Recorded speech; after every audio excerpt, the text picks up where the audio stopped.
નમસ્કાર, આપ જોઈ રહ્યા છો સ્પાર્ક ટુડે ન્યૂઝ. આંતરરાષ્ટ્રીય મહિલા દિવસ નિમિત્તે આજે ફતેગંજ વિસ્તારમાં આવેલી સેવન સીઝ મોલમાં આજે ભગવાનભાઈ ભરવાડ, જે ભરવાડ સમાજના આગેવાન છે, ભરવાડ સમાજના નેતા છે, તેમના દ્વારા આજે દીકરીઓ માટે એક મૂવી જે કેરલા સ્ટોરી 2 છે તેનું તે જોવા માટેનું આયોજન કરવામાં આવ્યું. તેમના દ્વારા જણાવવામાં આવ્યું કે આજના આ સમયમાં જે દીકરીઓ છે ભોળવાઈ જતી હોય છે અને ભોળવાઈને તેમને ખબર પડતી નથી અને તે રીતે એ ફસાઈ જતી હોય છે, ત્યારે આજે તેમને કેરલા સ્ટોરી 2 ફ્રીમાં એટલે કે મફતમાં જોવા માટેનું એક આયોજન ભરવાડ સમાજના જે પ્રમુખ છે ભગવાનભાઈ ભરવાડ દ્વારા એક સુંદર આયોજન કરવામાં આવ્યું હતું.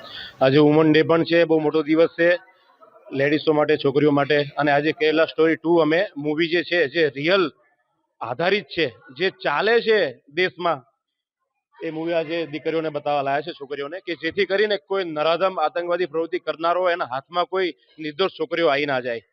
તમે પણ જોવો છો, હું પણ જોયું છે કે કેટલી છોકરીઓ સુટકેસમાં કપાઈને આવે છે. હવે અમને તો ખબર ના હોય, આ ઉંમર એવી છે ને કે કોઈ પણ આવ્યો, મતલબ બે ભોળી વાત કરે નામ બદલીને, જ્યારે નામ સુરેશ હોય, મહેશ હોય, પણ જ્યારે અસલી આઈડી સામે આવે ત્યારે છોકરી એકદમ કૂવામાં ઉતરી ગયેલી હોય છે.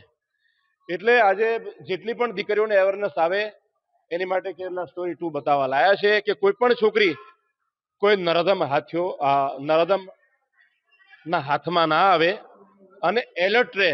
કેમ કે ગલ્ફ કન્ટ્રીમાં અત્યારે આ ધંધો ચાલે છે. અહીંથી છોકરીઓ ભોળી ભાળી ફસાવી અને ત્યાં વેચવી. કોઈ આતંકવાદી પ્રવૃત્તિમાં જતી હોય છે, કોઈ ક્યાં જાય છે ખબર નથી, પણ આપણી દીકરીઓની જિંદગી ખરાબ થઈ જતી હોય છે, છોકરીઓની.